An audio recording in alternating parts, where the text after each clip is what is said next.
قرآن مجید میں ہے ان اللہ لا یستحی من الحق، کہ اللہ تعالیٰ حق بات بیان کرنے سے حیا نہیں کرتے۔ حدیث میں بھی بعض ایسے مسائل کو اللہ کے رسول نے بیان کیا ہے صلی اللہ علیہ وسلم نے جو بظاہر حیا کے خلاف ہیں، مگر اس لیے بیان کیا کہ اگر آپ صلی اللہ علیہ وسلم بیان نہ کرتے تو لوگ ان بے شرمی کے کاموں میں مبتلا ہو جاتے۔ اسی وجہ سے میں بھی یہ ہمت کر رہا ہوں کہ ایک اور ایسا گناہ جس میں لوگ مبتلا ہیں اور وہ ہے حیا کے خلاف، مگر ہے بہرحال شریعت کا مسئلہ اور لوگ اس میں گناہ میں مبتلا بھی ہیں، اس لیے بتانا ضروری ہے۔ وہ یہ ہے کہ لوگ شادی کے بعد بھی آج کی نوجوان نسل زوجہ سے، بیوی سے غیر فطری طریقے سے ہم بستری کرتے ہیں۔ انٹرنیٹ پہ بیہودہ فلمیں دیکھتے ہیں تو جو چیز انگریزوں کی دیکھ رہے ہیں کہ ان کے کلچر آہستہ آہستہ میڈیا کے ذریعے ہمارے معاشرے میں بھی آ رہا ہے۔ اللہ کے رسول صلی اللہ علیہ وسلم نے لعنت فرمائی ہے، ایک روایت میں ہے کہ اللہ اس کی طرف دیکھے گا نہیں کہ جو اپنی زوجہ سے پچھلے راستے سے ہم بستری کرے گا۔ یہ بیماری بھی، یہ گندگی بھی لوگوں میں پھیلتی جا رہی ہے، خاص طور پہ جن کو لڑکوں سے بدفعلی کی عادت پڑ جائے تو وہ زوجہ سے فطری راستے سے ہم بستری نہیں کرتے۔ اللہ نے فرمایا کہ نساؤکم حرث لکم، یہ تمہاری زوجات ہیں، بیویاں ہیں، یہ نسل بڑھانے کے لیے ہیں۔ تو اسی راستے میں انسان اپنی خواہش کو پوری کر سکتا ہے جس راستے سے نسل بڑھتی ہے، اس کے علاوہ کسی اور راستے سے اپنی خواہش کو پورا کرنا یہ حرام ہے، گناہ کبیرہ ہے، گندگی ہے۔ ہمارے پاس کیسز آتے ہیں، ایک پاک دامن لڑکی کی شادی ہوتی ہے، لڑکا بھی بظاہر بڑا نیک، لیکن کیا ہے، لڑکا چونکہ ٹھرکی ہوتا ہے، شہوت کا درندہ ہوتا ہے، تو وہ یہ نہیں دیکھتا کہ میں اپنی بری خواہش مٹانے کے لیے میں اپنی زوجہ کو غیر فطری طریقے پر مجبور کیسے کر سکتا ہوں، تو مجبور کرتا ہے پھر اپنی بیوی۔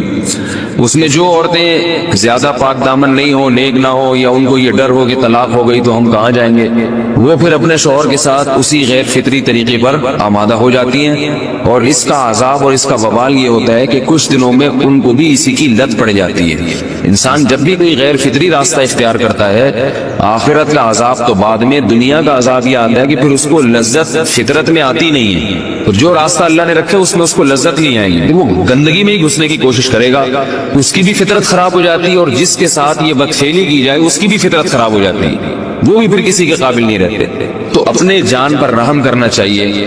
ہم انسان ہیں، ہم درندے نہیں ہیں، ہم گھوڑے نہیں ہیں، ہم گدھے نہیں ہیں، ہم جانور نہیں ہیں، ہم انگریز نہیں ہیں۔ انگریز نے تو حیا اور شرم کی تمام حدود کو توڑ دیا ہے، وہ تو درندے بن چکے ہیں۔ ہم تو درندے نہیں ہیں، ہم تو حلال کھاتے ہیں، پاک صاف رہنے کی کوشش کرتے ہیں، تو ہم ان کی جو کلچر دیکھ کے ہم ویسے درندے بننے کی کوشش کیوں کریں؟ تو یہ بہت بڑا وبال ہے، بہت بڑی برائی ہے جو ہمارے معاشرے میں آہستہ آہستہ جڑ پکڑتی جا رہی ہے، اور اس سے بیماریاں بھی پھیلتی ہیں۔ غیر فطری طریقہ ہے، بیماریاں بھی پھیلتی۔ ایسے کیسز آتے ہیں کہ جناب وہ مرد مجبور کر رہا ہے بیوی کو، اور وہ بیوی جو ہے ساتھ نہیں دیتی تو پھر اس کو طلاق کی دھمکیاں دیتے ہیں، ایسے کیسز بھی آتے ہیں۔ اور یہ بھی آتا ہے کہ مرد جب اپنی بیوی کو غیر فطری طریقے پر مجبور کرتا ہے، بیوی آمادہ نہیں ہوتی، تو مرد پھر یہ دھمکی دیتا ہے کہ بھائی میری خواہش تو تم سے پوری ہوتی نہیں ہے، پھر میں دوسروں کے پاس جاؤں گا۔ تو یاد رکھیں، جس عورت کا شوہر یہ دھمکی دے اس کو کہ میں زنا کروں گا اگر تم نے میری خواہش پوری نہیں کی غیر فطری طریقے سے، تو عورت اپنے شوہر سے کہہ دے کہ جاؤ تم کہیں اور جا کے منہ کالا کرو، تمہاری فطرت میں گندگی ہے تو یہ مجھے گندا بنانے کی کوشش نہ کرو، اس کو زنا کرنے دیں، وہ اللہ آخرت میں اس سے بھگتے گا۔ ہر بیماری کا اللہ نے علاج رکھا ہے۔ اللہ کے رسول صلی اللہ علیہ وسلم نے فرمایا، صحیح بخاری کی حدیث، ما انزل اللہ من داء الا انزل له دواء، کوئی بیماری ایسی نہیں ہے جو اللہ نے نازل کی ہو اور اس کے لیے دوا نہ رکھی ہو دنیا میں۔ تو اگر کسی کو ایسی لت پڑ گئی ہے غیر فطری کام کی تو اس کو چاہیے کہ وہ اپنا علاج کرائے، ڈاکٹر سے بھی رابطہ کرے، اور سب سے بڑا علاج یہ کہ کچھ وقت صبر کرے گا، چھوڑ دے گا کچھ عرصے کے لیے، تو خود بخود آہستہ آہستہ صحیح ہو جائے گا۔ ایک آدمی شراب کا عادی ہے، ایک علاج تو یہ کہ ڈاکٹروں سے رابطہ کرے، دیتے علاج کے چھوڑ دے، کتنے دن تڑپے گا؟ ایک دن، دو دن، تین دن، چار دن، ایک ہفتہ، دو ہفتہ، بہت زیادہ سال ہو جائے گا نا، اس کے بعد خود بخود ٹھیک ہو جائے گا۔ سگریٹ کا عادی ہے، چھوڑ دے گا، تو کتنے لوگ ہم نے دیکھے ہیں دن میں 20 سگریٹ پیتے تھے، چھوڑنے پر آئے تو بالکل ایک دم چھوڑ دی دی انہوں نے, آہستہ آہستہ کر کے چھوڑ دی, لیکن تکلیف ہوئی مگر عادی ہو گئے. تو اب کسی کو یہ لت پڑ گئی ہے غلط کام کی, برائی کی, تو اس کا بہترین علاج یہ ہے کہ وہ اپنے آپ کو بدلنے کی کوشش کرے, ماحول بدلے, اور کچھ وقت صبر کرے گا تو اللہ اس سے یہ عادت چھڑا دے گا. نہیں کی, صبر نہیں کیا اس نے, بری سی گندگی میں موت واقع ہوگی, پھر آخرت کا عذاب بہت سخت. نسلیں برباد ہو جاتی ہیں اس عمل سے انسان کی.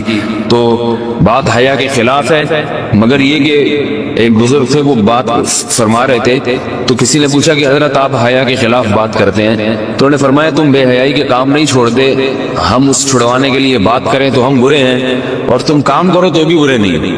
برائی کا کام کرنے میں برا نہیں بنتا, اور برائی کے خلاف بولنے والا برا بن جاتا ہے کہ دیکھو یہ کیسی باتیں کر رہے ہیں. تو وہی باتیں ہیں اس لیے ہیں کہ یہ معاشرے میں یہ برائی پھیلتی چلی جائے گی, اور یہ ہماری اپنا کلچر نہیں ہے, یہ امپورٹ ہو رہا ہے باہر سے, یہ امپورٹ ہو رہا ہے, یہ وہاں میڈیا کے ذریعے آ رہا ہے. تو وہ چیزیں دیکھا نہ کریں اور ان لوگوں سے دور رہا کریں. ہمیں تو دین کا داعی ہو کے ان کو ہدایت پر لانا تھا, بجائے ہم ہدایت پہ چل کے دوسروں کو چلانے والے بن کے ان کے راستے پہ ہم نے چلنا شروع کر دیا. اللہ تعالیٰ ہمیں اب دیکھیں ان کے ہاں ایڈس کا مرض پھیل گیا ہے. آپ بتائیے یہ ایڈس کا مرض ہمارا ہے کیا؟ یہ بیماری ہماری ہے یا ان کی ہے؟ ہمارے یہاں بیماریاں ہیں, کھانسی ہے, نزلہ ہے, ٹھیک ہے نا, بلڈ پریشر ہے, شوگر ہے, یہ بیماریاں ہماری ہیں. کوئی اللہ کا شکر ہے گندی بیماری ہمارے ہاں نہیں ہے. جتنی گندگیاں ہیں وہاں سے آ رہی ہیں. ایڈس کا مرض وہاں سے امپورٹ ہوا ہے. وہ ایڈس کا مرض اسی بدفعلی کی وجہ سے پیدا ہوتا ہے, اسی سے جراثیم پیدا ہوتے ہیں, اور اتنا خطرناک مرض کے ایسے متعدی ایسے پھیلتا ہے. افغانستان میں ایڈس کا ریشو 0 تھا, 0. وہ جانتے نہیں تھے کہ ایڈس کا مرض ہوتا کیا ہے. جب سے امریکن آرمی, برطانیہ آرمی افغانستان میں آئی ہے, فوجی آئے ہیں, افغانوں میں ایڈس کا مرض پھیل گیا ہے. انہوں نے وہاں بدفعلیاں شروع کر دی ہیں. تو وہ تو حالانکہ ان کے لیے زنا کتنا سستا ہے, کتنا سستا ہے نا ان کے لیے زنا, پھر بھی وہ لڑکوں کی طرف مائل ہوتے ہیں. تو اتنی گندگی, ایسا گندا جب انسان بن جائے پھر اللہ اس کے وجود کو برقرار نہیں رکھتے, اور رکھتے ہیں تو پھر آخرت میں سزا دینے کے لیے اپنے آپ کو ان گندگیوں سے بچانا چاہیے, حلال پہ اکتفا کرنا چاہیے. اللہ تعالیٰ ہمیں حلال پہ قناعت کی توفیق عطا فرمائے اور پاکیزہ لوگوں میں ہمارا شمار فرمائے. اگر شادی شدہ عورت 40 دن میں بھی ایک دفعہ, اچھا بھائی دیکھو یہ حیا کے خلاف مسائل جو ہے نا یہ اس چینل پہ نہ پوچھا کرو. مرد پر لازم ہے کہ کم سے کم 4 مہینے میں بیوی سے ایک دفعہ وہ لازمی ہم جسری کرے. تو اگر وہ 4 مہینے میں ایک دفعہ بھی نہیں کرتا تو پھر جو ہے وہ دیانتاً ذمہ دار ہوگا. اس بات کا خطرہ ہے کہ وہ گناہ گار ہو, کیونکہ حضرت عمر رضی اللہ تعالیٰ عنہ نے قانون بنایا تھا کہ 4 مہینے سے زیادہ کوئی بیوی سے دور نہ رہے. تو کم سے کم اتنا ہے لازمی. تو اس سے زیادہ بھی اگر کوئی مرد بیوی کے قریب نہیں آ رہا تو پھر وہ ظالم کہلائے گا شریعت کی نظر. حج کے دوران باقی ہر عورت اور ہر مرد کے حالات مختلف ہوتے ہیں. بعض عورتوں میں خواہش زیادہ ہوتی ہے, بعض میں کم ہوتی ہے. یہ نیچرل ہے, اس کا کوئی اس سے تعلق نہیں ہے کہ عورت کوئی بری ہے. بعض دفعہ عورت میں یہ خواہش نفس بہت زیادہ ہوتی ہے, اس کی ریکوائرمنٹ بہت زیادہ ہوتی ہے, تو لوگ پھر مرد اس بیوی کو برا سمجھنا شروع کر دیتے ہیں, حالانکہ اس کا برائی اور اچھائی سے تعلق نہیں ہے. جیسے مردوں میں صحت کے لحاظ سے اور ان کے جو مینٹل ہیلتھ ہے اس کے لحاظ سے مردوں میں فرق ہوتا ہے, کسی میں خواہش بہت زیادہ ہوتی ہے, کسی میں کم ہوتی ہے. تو اس طرح خواتین میں بھی ہوتی ہے. بہت سے پاک دامن عورتیں ہوتی ہیں لیکن ان میں ڈیزائرز بہت زیادہ ہوتی ہے. تو یہ سب کی الگ الگ اللہ نے فطرت بنائی ہے. تو میاں بیوی اس کو ایک دوسرے کو بہتر سمجھ سکتے ہیں کہ کس کی کیا ڈیزائرز ہیں. بہرحال اگر مرد میں عورت کی ڈیزائرز پوری کرنے کی طاقت نہیں ہے, عورت میں بہت زیادہ ڈیزائرز ہیں, مرد میں کم ہے, تو ایسی صورت میں عورت پھر مرد سے طلاق مانگ سکتی ہے کہ بھئی میں سیٹسفائی نہیں ہو پا رہی ہوں اور میری ریکوائرمنٹ زیادہ ہے. تو مرد اگر طلاق دے دے تو اچھی بات ہے, نہیں دے تو پھر عورت کو چاہیے اسی کے ساتھ گزارا کرے. ہاں اگر 4 مہینے تک بھی مرد بیوی کے پاس نہیں آتا ہے تو پھر مرد پر لازم ہے کہ عورت کے مطالبے پر اس کو وہ چھوڑ دے, کیونکہ پھر تو جوان عورت کو بہرحال گناہ کا خطرہ ہے. جسمانی تعلق نہ رہنے سے نکاح پر اثر. لاہور سے کسی نے پوچھا اگر میاں بیوی کا آپس میں کوئی جسمانی تعلق نہ ہو تو کیا نکاح پہ کوئی فرق پڑے گا؟ نہیں, اس سے کوئی فرق نہیں پڑتا.